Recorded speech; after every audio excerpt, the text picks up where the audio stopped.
ዓለም የማይቻል ነው ብሎ የደመደመውን ታሪክ አንዲት ትንሽ ሀገር በዓለም ላይ ካሉ ታላላቅ ሀያላን መንግስታት ጋር ፊት ለፊት ተጋፍጣ እንዴት ልታሸንፍ ቻለች? ከፈረንሳይ ቅኝ አገዛዝ ቀንበር እስከ አሜሪካና አስፈሪ ቦምቦች ቬትናም የደምና የእንባ ባህርን አቋርጣ ዛሬ የኤዥያ የኢኮኖሚ ነብር ሆናለች። ዛሬ የማይበገሩትን የቬትናም ህዝቦች ታሪክ እንተርካለን።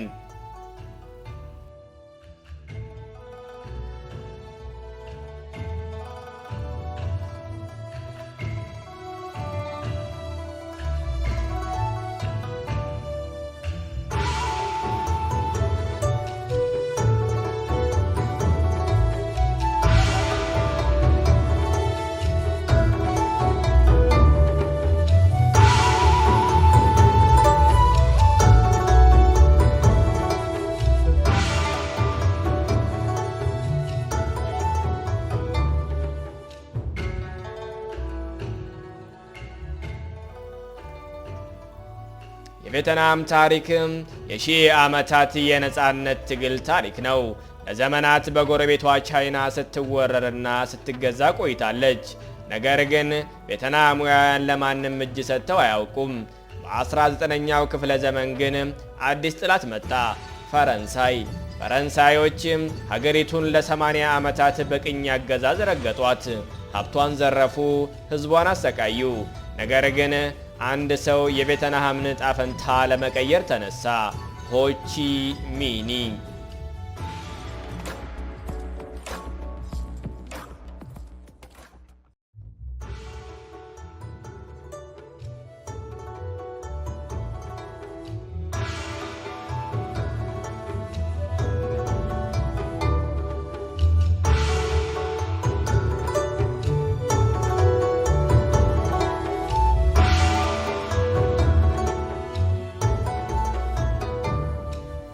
በ1954 ዓመተ ምህረት ዓለምን ያስገረመ ክስተት ተፈጠረ።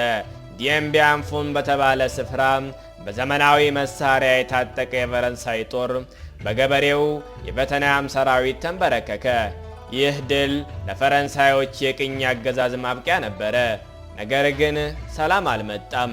ሀገሪቱ በሁለት ተከፈለች፣ ሰሜንና ደቡብ። አሜሪካ ኮሚኒዝምን ለመግታት በሚል ሰበብ ወደ ቬትናም ዘመተች። በታሪክ ታይቶ የማይታወቅም የቦምብ ናዳ በቬትናም ላይ ወረደ። ቬትናማውያን ግን ዘዴ ቀየሩ። ከምድር በታች በሺህ የሚቆጠር ኪሎ ሜትሮችን የሚረዝሙ ዋሻዎችን ቆፈሩ። በጫካ ውስጥ ተደብቀው ጉሬላ ውጊያ ጀመሩ። አሜሪካ በጫካውና ባልታወቀ ጥላት ግራ ገባት። በሚሊየን የሚቆጠሩ ቬትናማውያን አለቁ። ሀገሪቱ አመድ ሆነች። ነገር ግን በ1975 አሜሪካን በውርደት ለቃ ወጣች። ቬትናም አንድ ሆነች።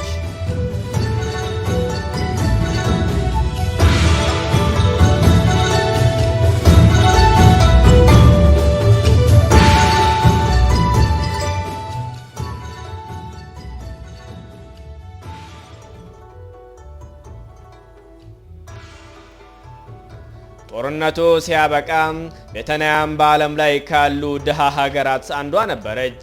ነገር ግን ህዝቧ መቆዘምን አልመረጠም። በ1986 ዶይሞይ የተባለ የኢኮኖሚ ለውጥ አወጀች። ዛሬ ቬትናሚያን የሳምሰንግ የአፕልና የናይክ ምርቶች መፈልፈያ ናት። የዓለም የንግድ ማዕከል ሆናለች። ከጥላቷ አሜሪካ ጋር እንኳን ጠንካራ የንግድ አጋር መሆን ችላለች። ቬትናም በደቡብ ምስራቅ እስያ የምትገኝ ሀገር ስትሆን በኢንዶቺና ባህር ገባ መሬት ምስራቅ ዳርቻ ላይ ትገኛለች። ሀገሪቱ በሰሜን ቻይና፣ በምዕራብ ላኦስና ካምቦዲያ፣ በምስራቅና በደቡብ የደቡብ ቻይና ባህርን ይዋሰኗታል።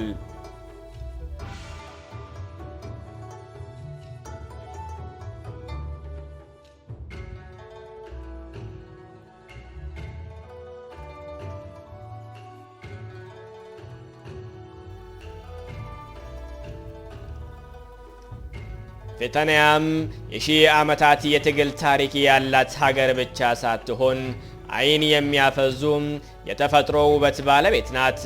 አረንጓዴ የሩዝ ማሳ፣ ከባህር ላይ የተተኮሱ የሚመስሉ ተራሮች፣ ጥንታዊ ከተሞች። ቬትናም በቃላት የማይገለጽ ውበት አላት። ዛሬ በቬትናም ውስጥ ፈጽሞ ሊያመልጡን የማይገቡ 5 አስማታዊ ቦታዎችን እንቃኛለን። ጉዞ ወደማይታመነው ዓለም።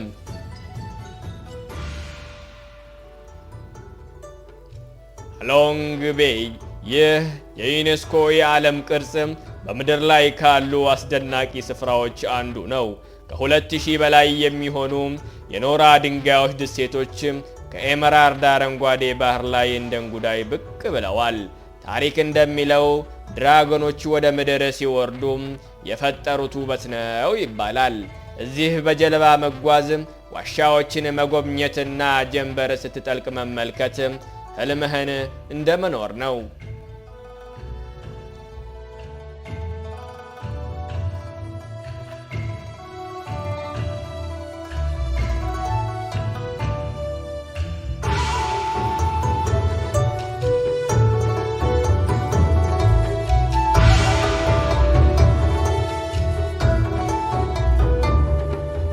ሆይ አን። ይህች ጥንታዊ የንግድ ከተማ ጊዜ የቆመባት ትመስላለች። ጠባብ መንገዶች፣ ጥንታዊ ሕንፃዎችና በሺ የሚቆጠሩ ባለቀለም ፋኑሶች ማታ ማታ ከተማዋን ወደ ተረት ዓለም ይለውጧታል። እዚህ ምርጥ የቬትናም ምግብ ቀምሰህ፣ በወንዙ ላይ በጀልባ ተንሳፈህ፣ ወይም የሚያማምሩ ልብሶችን በዝቅተኛ ዋጋ አሰፍተህ መመለስ ትችላለህ። የፍቅርና የመረጋጋት ከተማ ናት።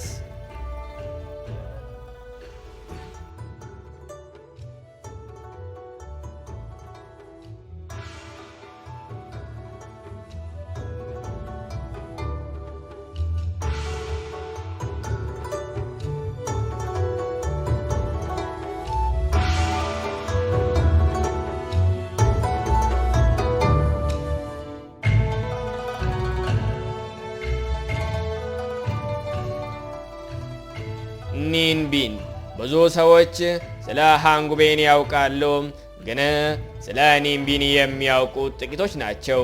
ይህ ቦታ በምድር ላይ ያለች ሃሎንግ ቤይ ተብሎ ይጠራል። በዙሪያው በውሃ የተከበቡ ግዙፍ የኖራ ድንጋዮች ተራሮች አሉ። በታምኮክ ወንዝ ላይ በትንሽ ጀልባ ስትጓዝ፣ በተራራ ዋሻዎች ስታልፍ፣ ተፈጥሮ የፈጠረችው ድንቅ የጥበብ ሥራ ትመሰክራለህ። ሳፓ። ወደ ሰሜን ቬትናም ስንሄድ ተራራማ በሆነ የሳፓ ክልል ውስጥ አስደናቂ የሩዝ እርሻዎች፣ የብሔረሰብ መንደሮችን እናገኛለን። እዚህ በእግር እየተጓዙ የአካባቢውን የሆንግ ኮንግ ሕዝቦች የኑሮ ዘይቤ መመልከት፣ ውብ የሆኑትን የእርሻ ማሳዎች መቃኘት ትችላለህ። ጭጋጋማ አየርና ቀዝቃዛ የአየር ጸባይ የሰላም ስሜትን ይሰጣል። ፉኩክ ደሴት። ጉዞህን በደቡብ ቬትናም በዚች ገነት መሰል ደሴት አጠናቅ። ነጭ አሸዋማ የባህር ዳርቻዎች፣ ንጹሕ ሰማያዊ የባህር ውሃና አስደናቂ የውሃ ውስጥ ዓለም አላት። ለመዝናናት፣ ለፀሐይ መታጠብ ወይም ለስትሮልኪንግ ምርጥ ቦታ ናት። ቬትናም የሁሉም ነገር ድብልቅ ነች። ታሪክ፣ ባህልና አስደናቂ ተፈጥሮ። የትኛውንም አይነት የጉዞ ፍላጎት ቢኖርህ ቬትናም የምትሰጥህ ነገር አላት። እነዚህ ቦታዎችን ለመጎብኘት አስበው ያውቃሉ? የእርስዎ ተወዳጅ የትኛው ነው? ኮሜንት ላይ ያጋሩን። ይህም ቪዲዮ ከወደዱት ላይክ ያድርጉና ለጓደኞቹ ሼር ያድርጉ። ሰብስክራይብ በማድረግ የጉዞ ቤተሰባችን አባል ይሁኑ። በቀጣይ ጉዞ እንገናኝ።